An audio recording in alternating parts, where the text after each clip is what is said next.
Romans chapter 1, verses 8 down to 15. The Bible says, "First, I thank my God through Jesus Christ for you all, that your faith is spoken of throughout the whole world.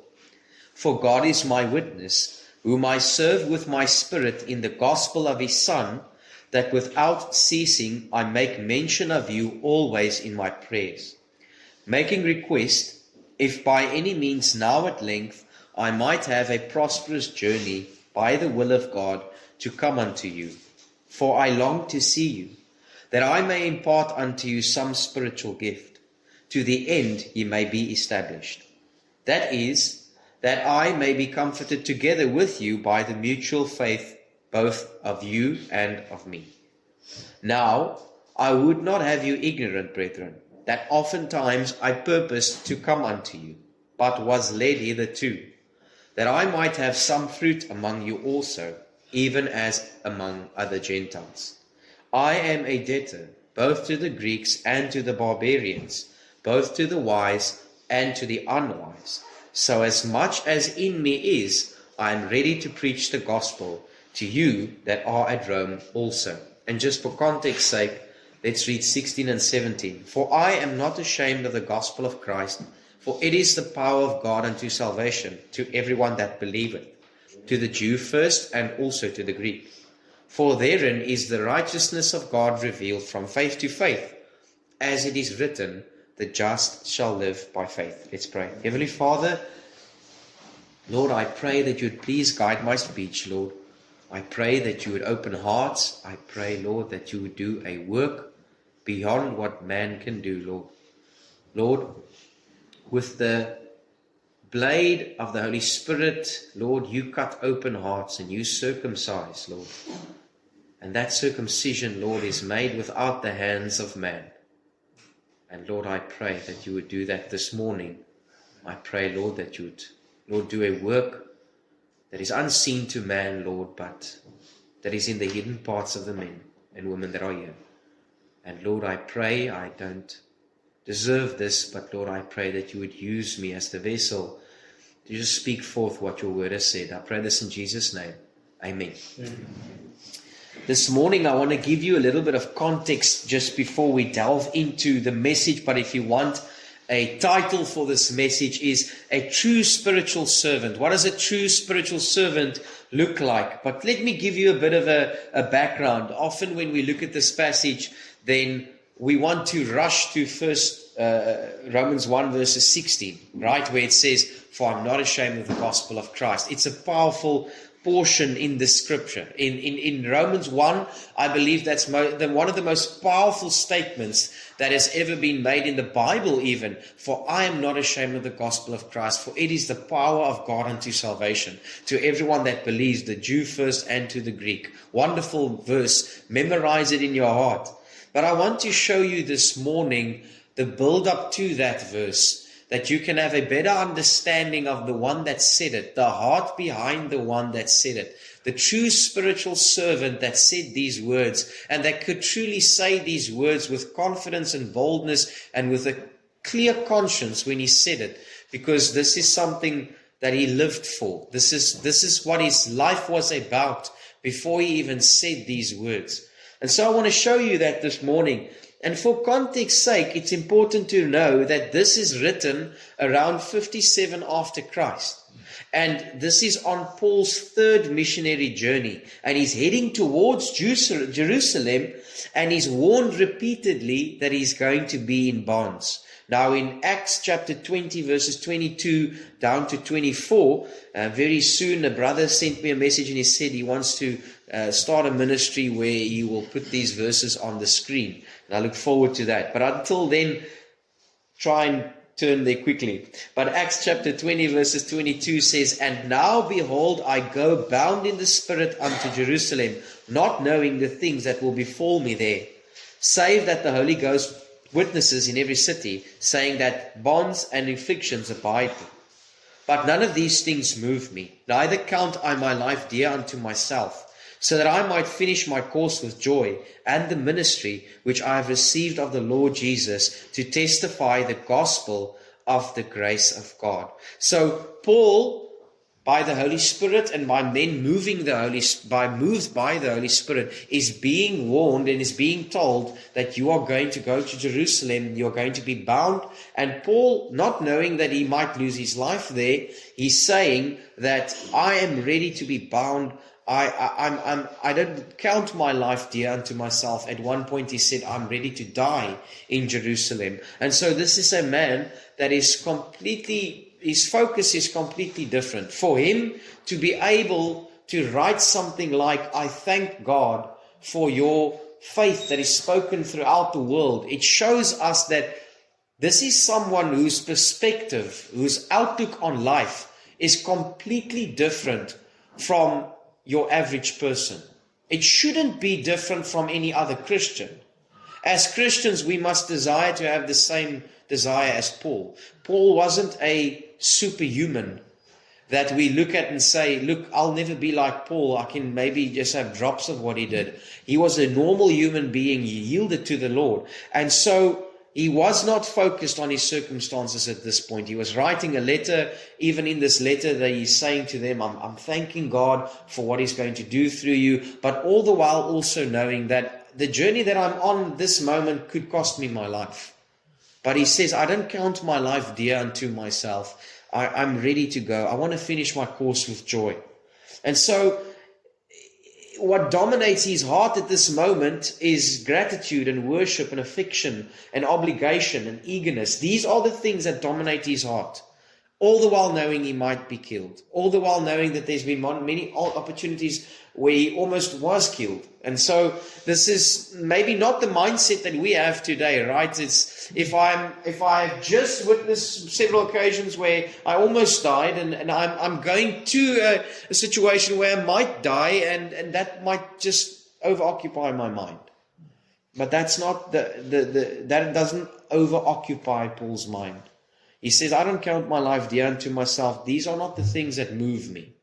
But I want to finish my course with joy. And so what we're going to see this morning is we're going to see a little bit of a highlight of Paul's life, Paul's heart, before he writes these words, I'm not ashamed of the gospel of Christ. Then, after verses 16, you will actually see a systematic breaking down of the gospel. So if you had to see Romans, you start with this incredible 7 verses in the beginning where he basically encapsulates everything.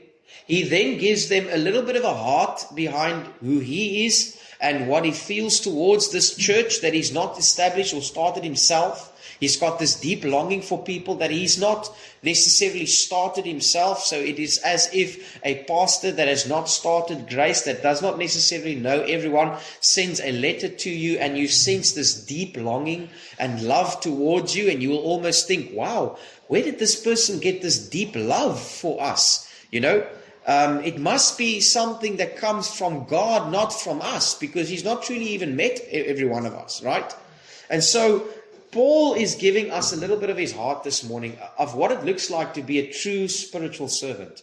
And then from there we will see a systematic breakdown of the gospel. Number one being, not next week, but next week we'll look at verse 16 and 17. But from there we will see firstly God's judgment and his wrath that is poured out into the world. Then he's going to go to Romans 2 and explain that all is under sin. And Romans 3 being the apex of what does man look like before salvation. And then explaining righteousness through faith. And it's just an incredible book of the Bible. But then let's go at this. Let's look at that with that background this morning. Let's look at the passage this morning. And let's see the first thing that we see about Paul. A spiritual servant is marked by gratitude. It says there, first, I thank my God through Jesus Christ for you all. Now, understand, this is the context in which it's written. Paul's life is in danger. Paul is on his way, knowing that he might be killed. And at this moment, what occupies his mind is to be thankful for people he's not even met yet. And he's writing and he's joyful over the work that the Lord is doing in Rome. And his people may have met one or two of them in his missionary journeys, but it's not a church that he's established. So you already start to see that this is someone that is completely different from the world. I don't want to say from Christians, because I do see Christians are like this and Christians should be like this. But this is definitely not something that the world is. The world is not like this. When the world is in a crisis or in a trouble or in a panic, that's all they think about. But when a Christian is in a trouble, in a trial, in a panic, it's still possible for him to see God's work continue and rejoice in it. Be thankful for it. Thank the Lord for what He's doing in another person's life, although it feels like his life is crumbling apart. Hebrews 13 verses 15 says, by Him therefore let us offer the sacrifice of praise to God continually. That is the fruit of our lips, giving thanks to His name. It's so incredible. When you read the scriptures and you see Paul's life, you see it matching together. Scripture says, let us offer continually the praise of God, and that is the fruit of our lips is by giving thanks. And we see it being lived out by Paul. By the first thing he says is, first of all, I thank God. And it's wonderful. There's so many things that I can go deeper and deeper and deeper and deeper, and I maybe want to just not do that. And just, I'm not going to do like I did in the first 7 verses and made 7 messages out of it, right? But even when you see the wording that he says, my God. He says, I don't thank God, I thank my God. And that is incredible on itself. That's a sermon in itself, that God is not a God. He's your God. He's your Father. He's your personal Father. He's personal to everyone. I remember praying at a school that had predominantly Islam, and I prayed, Father, and I didn't even realize the liberty that I had to just say something so simple like, Father. And I realized that none of these people ever pray that way. No Muslim prays ever, Father. He's not a father to them. Allah is not a father to them. God is not a father to anyone except true biblical Christianity. Although you might say Father. But everyone else operates on the basis of performance. It's so strange sometimes when you find religions that are very close to Christianity, and they would even call God the Father and pray to Him as the Father, but they believe that their merit will accept them. No child-father relationship works that way. Does there any child in this room try and merit his love and his relationship with his father? No. So we understand that Paul, he says, my Father, he says, I thank my God through Christ Jesus. And that's also another thing that is important. It's going to be through Christ Jesus, or it's not going to be through anyone. There's no other name given among men whereby we must be saved, and it's through Christ Jesus. And then he says that your faith is spoken of throughout the world. I'm not going to focus too much on that, but there's just a challenge in that. If a church truly gets saved, and there's a true love for the Lord Jesus Christ, then there should be a witness starting to flow with that their faith is starting to be spoken of throughout the world. Now, when it says there throughout the world, this context does not mean literally the whole world. It was the whole area there. Just like it should be said that the hele wêreld praat oor grace. Right? Our church. The whole world is speaking about grace. I would love for people to say that in Port Elizabeth. Right? Everyone's speaking about Grace Baptist Church. Why? Because we see people go out street preaching. We see people go out witnessing. They're just everywhere. Everywhere I go, I see these people just handing out tracts. It will be an encouragement. I think we've truly tried our best to hand out tracts as much as possible.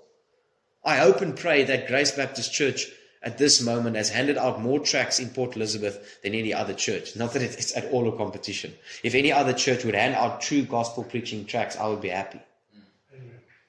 But it would be an encouragement to say, if somebody says, yeah, I've heard about grace. How? I always get a pamphlet in my postbox. Some people in PE probably by now have had 3 or 4 pamphlets in their postbox. I don't know, how many of you in this church has, by some chance, didn't know this, but then you went to your postbox and you saw a tract? How many of you had that? I had that before. I saw a tract in our postbox once. Anyone else? We're not doing a good job enough there. We can do more, right? But their faith is spoken of. And then if you read later in Romans 16, we see that their obedience is spoken of throughout the world. And it's used interchangeably. Because if my faith is spoken of throughout the world, my obedience will be spoken of throughout the world. Because my faith is my obedience. Faith and obedience is the same thing, right? How do a person see my faith? Do they just walk past me and say, wow, I can see your faith? No, they see my obedience, and my obedience is what? Why do I have faith? How will you know my faith? You see their obedience towards the one that I have my faith in. And then secondly, we see in this passage that a true servant sees ministry as worship. This is incredible. Look at this. For God is my witness, whom I serve with my spirit in the gospel of his Son. This word serve is a Greek word which means used in temple worship. It literally means sacred worship. And the Greek word that is used here, if you go to Philippians 3 verses 3, the Bible says, for we are of the circumcision which worship God in the Spirit. It's the exact same Greek word. So in Romans, the word says, I serve God with my spirit. In Philippians, it says, I worship God in the Spirit. And it's the same Greek word. Because why? It's the exact same thing. A person that serves God worships God. A person that worships God serves God. And so it is a challenge to your heart, because here's the reality about mankind. You are a worshiper. You are. I can literally go to every single person and say, I promise you, you are a worshiper. You are going to worship something. Like Romans says there in Romans 1 verses 25, for who changed the truth of God into a lie and worship and serve the creature more than the Creator, who is blessed forever. Amen. That word serve there is once again the same word, the same Greek word. It's to worship. And so I promise you that your worship or your service is not neutral. Where you spend your energy and time and service is what you worship. If your service to God is very little, but your worship is high, that's a contradiction in itself. People say, I don't truly, really desire to do anything in the church. I don't really want to serve, but I do worship Him privately at home. That's not the truth. Because at home I have this emotional moment and this beautiful time with the Lord, and maybe a hymn that I sing, He gets excited about that, and that is worship. I don't take that away. But if that does not lead to service, then what was this? It was maybe just self-fulfillment. Because if my worship does not lead to service, how on earth am I serving God? How am I worshiping God? And so Paul does not have this problem. He would be able to, even more than I would be able to, even more than anyone in this church would be able to say, brothers and sisters, service and worship is the same thing. You deceive yourself if you think that you are worshiping without serving. Romans 6 verses 16 says, know ye not that whom ye yield yourselves servants to obey, the servants you are unto whom you obey, whether sin unto death or unto obedience unto righteousness. But God be thanked that you were the servants of sin, but have obeyed from the heart that form of doctrine which is delivered unto you. Preaching is worship, evangelism is worship, shepherding is worship. All the service that you give towards God is worship. You know, we say that I can't wait for the worship service because this is the worship service. This is not just the worship service. Saturdays when we go out handing tracts, that's worship. When we come together on the Wednesday night and we study the Bible, that's worship. When you send a text to the pastor or to one of the people that will help you with any form of servantship in the church, that's worship. And I can start to name many things in this church. It's so incredible. It's so encouraging. I'm encouraged because I get messages and it's just, Pastor, the Lord has convicted me to do this. Can I serve in this manner? Yes, please do that. Because it's for your benefit, not for the church's benefit. It's not primarily for the benefit of grace. It is for you to be able to worship God. And it's a very foreign concept to say that I love Him and I worship Him, but I don't serve Him. True ministry or a true servant is serving from the inner man. It says there, whom I serve with my spirit. This is extremely important because Jesus said in John 4 verses 24, God is a spirit, and they that worship Him must worship Him in spirit and in truth. And I also want you to now realize, now that you know this, you can interchange that word, right? Serve, worship, serve, worship. God is a spirit, and they that worship Him must worship Him in spirit and in truth. And this is incredibly important. Basic truth this morning, but very powerful truth this morning, is that service to God and worship to God is not mechanical. It's not something that you are forced to do. It's not something that you have to do. It's not something that you are even supposed to feel guilty after I mentioned this. Because it will then not be service, it will not be worship then. Because true service, true worship comes from the inner man. It comes from the heart that has been renewed by the Lord. Now, I see many people serve in churches, but they are not saved. And so what is that? That basically is the flesh that is serving, and it will ultimately come to nothing. Such a shame. It's such a shame. My heart goes out. Paul says in Romans 10, I have continual sorrow in my heart. No, that's not somewhere else. But in Romans 10, he says, brethren, my heart's desire and prayer to God for Israel, so that they might be saved. I bear record that they have a zeal for God, but not according to knowledge. I know so many people that even have a zeal for God, but not according to knowledge. And I see them serve, and they sweat their way to hell. Because in their minds, this service is going to save them. In their minds, this work is going to approve them before God. But that's not Christianity. Christianity is from the inner man. Christianity is not because I feel guilt-ridden to serve. Please, if after the service you feel guilty to serve, then don't stop. Say, God, I don't know if this is the right desire. And then start to love the Lord. And then when you realize how much He loves you and how much you can love Him, and there's a desire that springs from that to start to serve, that's the right desire. Please, I don't want anyone to respond after this message by saying, oh, now I'm very convicted. Conviction is fine, but don't let it be guilt. Because what pleasure will God get out of your guilt service? What pleasure do I get as a father if my son grudgingly does what I want him to do, and he does it with a spirit of grudging? Okay, well, I'll do it. And I'd sense, but where's my son's love towards me? Am I losing my son? How many of you as a parent has seen your son or your daughter react a certain way, and then in your mind you're thinking, am I losing my daughter? Or am I losing my son here? What's going on? Why is this the way they respond? God is no different.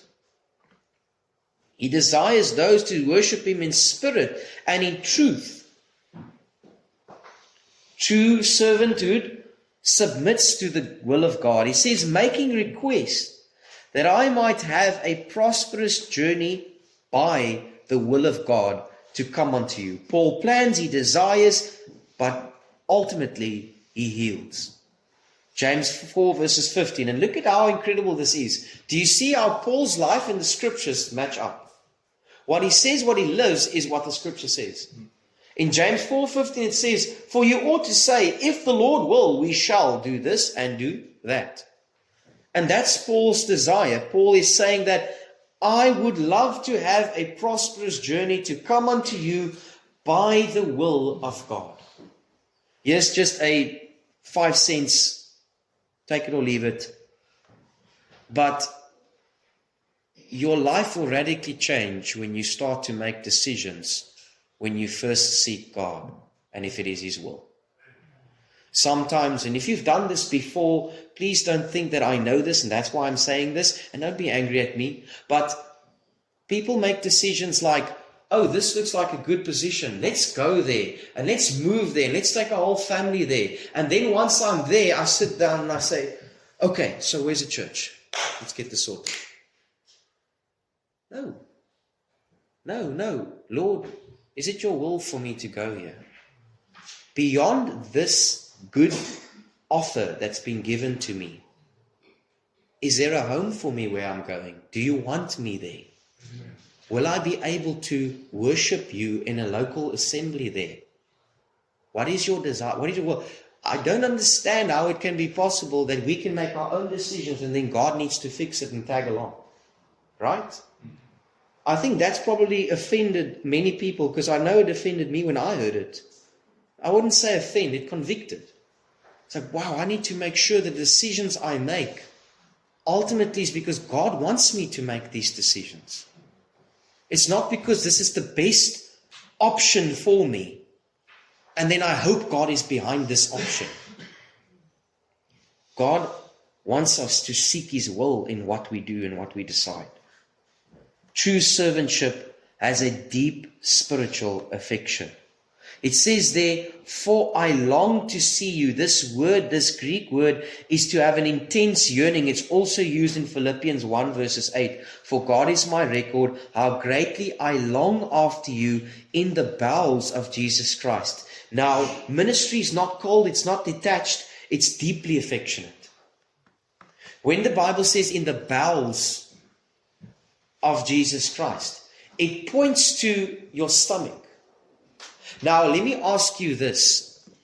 I don't want to be crude or cross. I just want to give an example that will really have an effect so that you can see, experience it.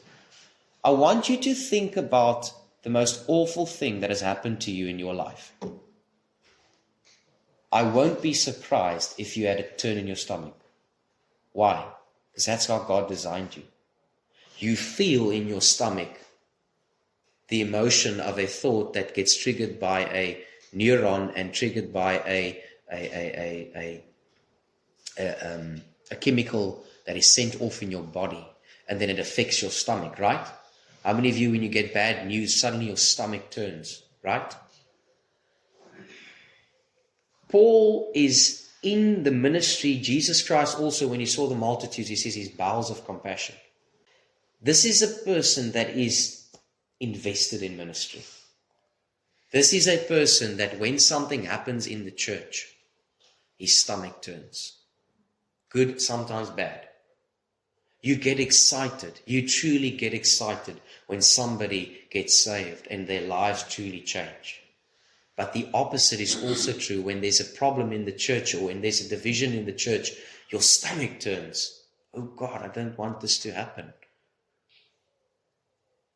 Ministry is truly being involved in people's lives. And please understand, this whole message is not about those who are in the ministry. Who in this church, I just want to know who in this church is actually in the ministry? No. Sorry, brother, you're wrong. Who in this church is in the ministry? You're all in the ministry. And so, this is not something that you can say, well, I mean, it's okay if Paul should have that deep desire because he's in the ministry. Because everyone is in the ministry. Everyone is serving and worshiping God. Everyone is involved in some way or shape or form. True servants seek to establish others. It says there, that I may impart unto you some spiritual gift to the end you may be established. This word establish is a Greek word to firmly fix and to stabilize. It was used in Luke 22 verses 32. When thou art converted, strengthen the brethren. This is God's desire. That when you are converted and when you are saved, go and stabilize others. Right? Since your salvation, who have you been burdened for? Their salvation and their stability. If you can say, you know what, I can't really say, it's vague to me, there's a big problem. Because one of the main reasons why you are saved is so that God can pour out His grace and stabilize you so that you can now go out and give that grace to others. Share it with others. Stabilize them. Let them be fixed. Let them be able to stand. Is it truly, can it be that we can see other people while they are just flopping around and falling and their knees are open and broken? If you see a little child do that and you see them walking around in a field full of thorns and whatever else, and that child just standing and falling and bleeding and it's just in a mess, what would your compassion do? You would run to that child and say, child, let me pick you up and help you. I've got shoes on. I'm strong. I can walk through this and I will help you. But that's exactly the same that we should be seeing spiritually. People are walking and falling and they are absolutely broken. They don't know what they are doing. They are so ignorant about the choices they are making. They are led by the God of this world. They are led by their own flesh. Can you save them? No. But you should have a burden to go to them and say to them, this is the truth, brother.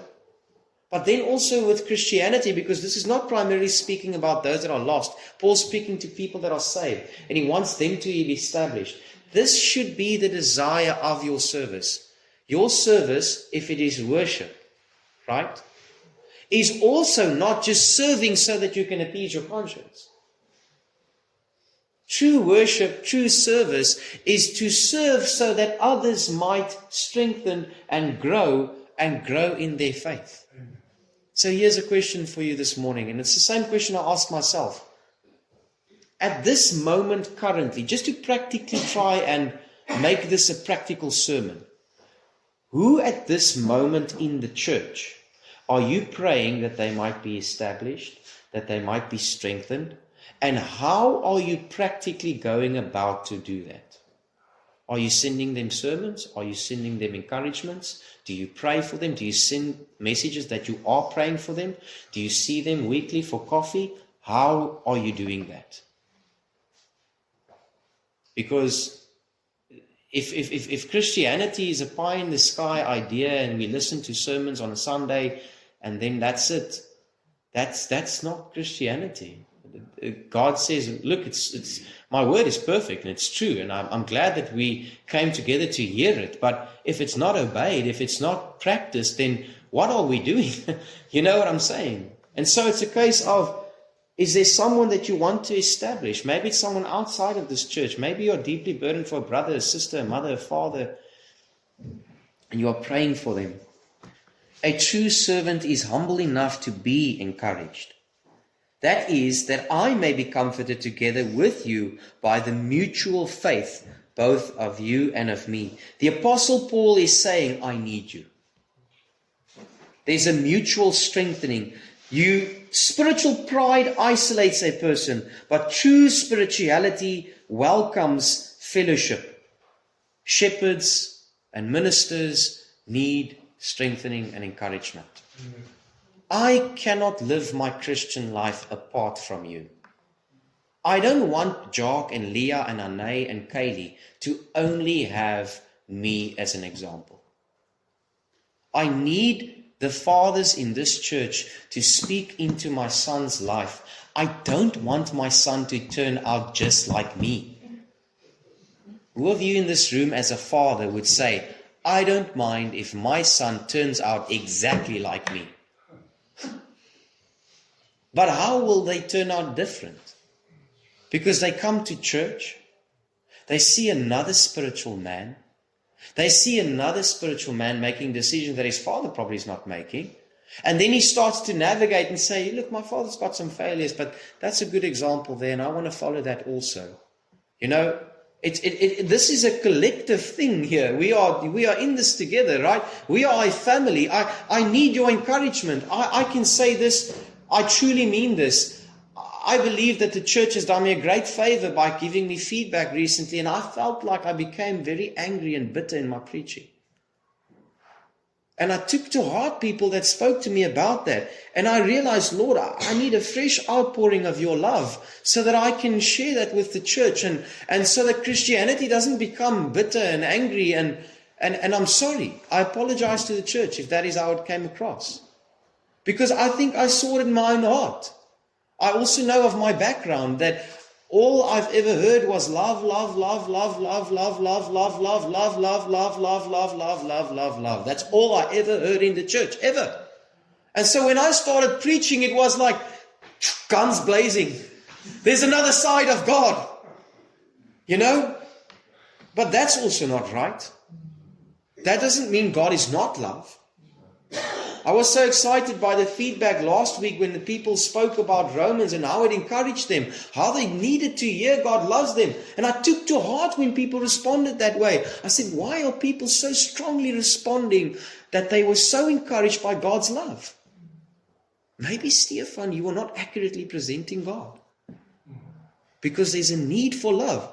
There's a need for a desire. There's a desire in the people that they need to know that God loves them. How will I know that if I don't get response? Right? How will we grow? How will we grow together if we don't help each other? Now, please, the goal is not to go and bash that person into pieces when they've done something wrong, because this needs to be fixed, and the attitude behind is not really even out of a burden, it's more out of a frustration and an anger. That's not nice. I don't think anyone like that. True servantship, spiritual servantship, accepts providential hindrances. It says, I oftentimes purpose to come to you, but I was led hitherto. And this is the incredible thing about knowing God and His hand and His heart. You are not, when there's a hindrance, completely out of shape. Because now what I prayed for and what I wanted and what I desired did not work out the way I thought it would work out. And for that reason, I have no hope and I'm completely down and flat. No. Paul says, look, I want to see you at Rome, but I've not been able to. So I'm going to write the book of Romans. Wow. Thank God for not allowing him to go to Rome, because then I would not have been able to know what he wanted to tell them. Right? Now, I don't say that in a way as if God would have done it. God would have wrote the book of Romans otherwise. But I'm saying in the providential purposes and wisdom of God, He allowed that not to happen because He wanted Paul to write the book of Romans. And so, just as a sermon application this morning, God's denials and God's no's are not to your detriment. It is because He's got something different planned for you. It's because He has a different way. It's because He has a different route that He wants you to go.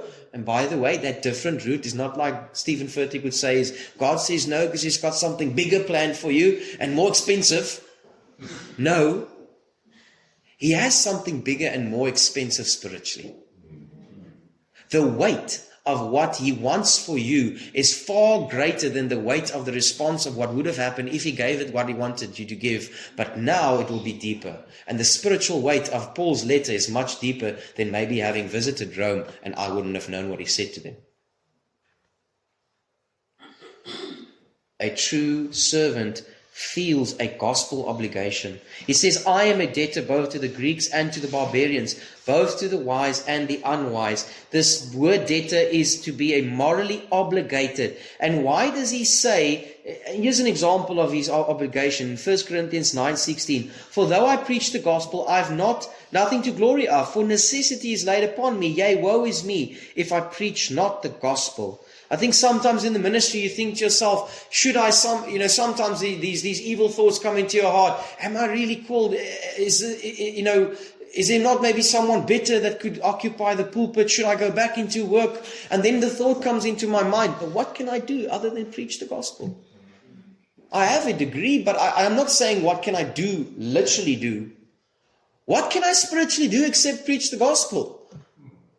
I don't know. My life wouldn't make sense. I think it's so wrapped up in my life that I don't know what I will do if I don't preach the gospel. I'll probably doubt my salvation every day because I'm thinking, Lord, what am I doing with my life? I'm not saying this is the case for everyone. But Paul, he had a necessity, but, this is now preaching the gospel.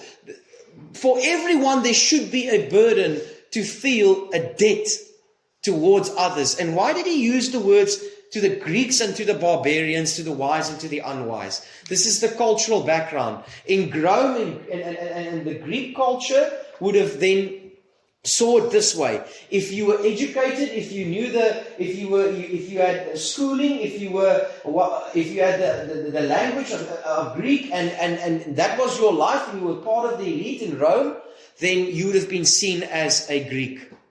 Someone that is educated, someone that can reason. And sometimes, we find that today too. We have that sort of class. We separate people and say, okay, this is an educated person or an uneducated person. And he says, I am a debtor to the Greeks, but then I'm also a debtor to the barbarians. And I love how he says it. He uses the specific words that other people will call them. He didn't say, I'm a debtor to the Greeks and the non-Greeks, because they would have understood that.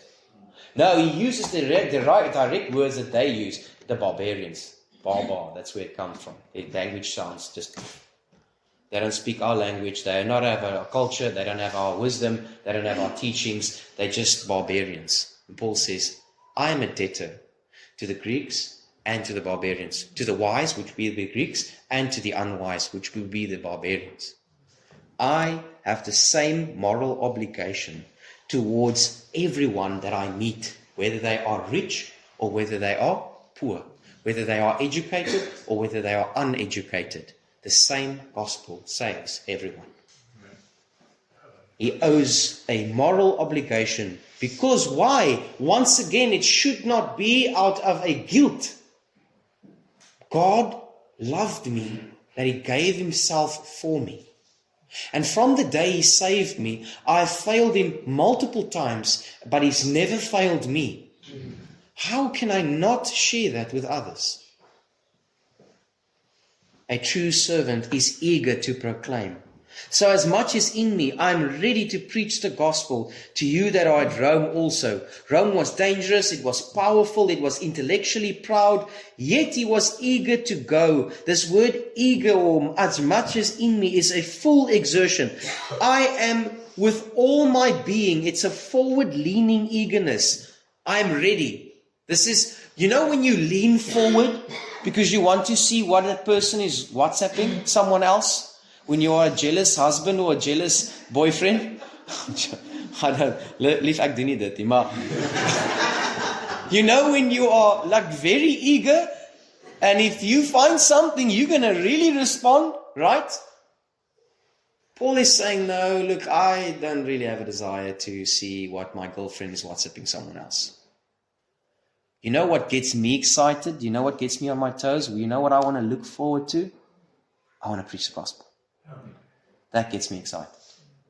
I am ready to preach the gospel to you that are at Rome. That's what excites me. That's the eagerness. And why? Come back next week. Why? Because I am not ashamed of the gospel, for it is the power of God unto salvation. Oh, beautiful gospel, that when I sit down and I show the pages of Scripture, whether I am sick or healthy, whether I have sinus or not, whether I am down or happy, whether I had a good or a bad day, whether I feel tired or whether I feel energized, when I sit the gospel in front of someone and I show them the words of the Scripture and I explain what the words of the Scripture say, I know that God has the power to radically change this person's life because of the words that are written in this book. And that's all responsibility that you have. You don't have the responsibility of being the perfect example, because you will never be. You don't have the responsibility, you want to desire that, yes, but you don't have the responsibility of eloquently explaining the gospel. You don't have the responsibility to be this incredible preacher, to be effective. You could very well lead more people through the aid of the Holy Spirit and the work of God and the power of the gospel, people to the Lord, than the pastor can ever do, because your desire should be, I will have a Bible study with this person and then I'm going to show them this truth of the Scriptures. And then the Bible says the power of God, it's dynamo, it's a Greek word dunamis, which means power, dynamite power. And so here's what happens when you give someone the gospel. Quite scary. It's like I am coming to someone and I say to him, do you want a stick of dynamite that I'm going to light now? Would you want it? Well, they don't know it, but you are basically lighting a stick of dynamite and you're putting it in their hands. Because that dynamite will explode either to their salvation or their damnation. But it's not going to leave, it's not going to return void. That gospel will either explode and save him, or it will be the very thing that's going to be so clear on Judgment Day. It's going to stand against them in judgment. Now, are people going to face the damnation if they've not heard the gospel? We will look at that in the Word. The Bible says that all are without excuse. The Bible says the heavens declare the glory, and so there will be judgment even for the person in the woods, in the jungles. But there's worse judgment for the person in the church. Much worse judgment. Hell is much worse for those who heard the gospel week after week after week after week. Why? Is it because there is a little bit more flames in the room where the person is that heard the gospel more? No. The torment in the mind is worse the more you knew and you didn't respond to it. The flames will, I believe, be the same. But the torment in the heart and in the mind of the person that heard the gospel week after week after week after week will be so unbearable. I cannot imagine that. But the gospel is the power of God unto salvation. Paul is confident in the gospel. Paul knows that there's nothing like the gospel, and that's his responsibility, is just to go share the gospel. Now, let's backtrack. It is important to desire to share the gospel, yes. But please make sure it is from the same heart that Paul has before he made this powerful statement. You are not obligated out of guilt this week to go and witness because Pastor Stefan said if you are not serving in church, you are not worshiping. That is not the goal of the message. The goal of the message is to show you that there is something so glorious and beautiful that changed in a man's heart when he comes to salvation, that the flow of that is naturally service and worship and witness and eagerness and desire and willingness to wait upon the Lord and His direction and His path. And that I cannot instill in you, the Holy Spirit must. If that is not true about you, then it's because there is something absent in you, which is the Holy Spirit. And here's my question as we close off this morning. Can you honestly say that what I spoke about today is a reality in your heart? Or are you, as this moment, as we are speaking now, are you unsaved? And has your life not changed? And your heart is not changed? Brother, another day of damnation. Another day is going by. Another day that you will have to give an account for before the Lord. One more sermon that will burn like lead into your brain on Judgment Day and in the first hours of hell. One more sermon that will be lodged into the back of your mind that God will keenly bring back to remembrance when you are in the flames of hell. Let's pray.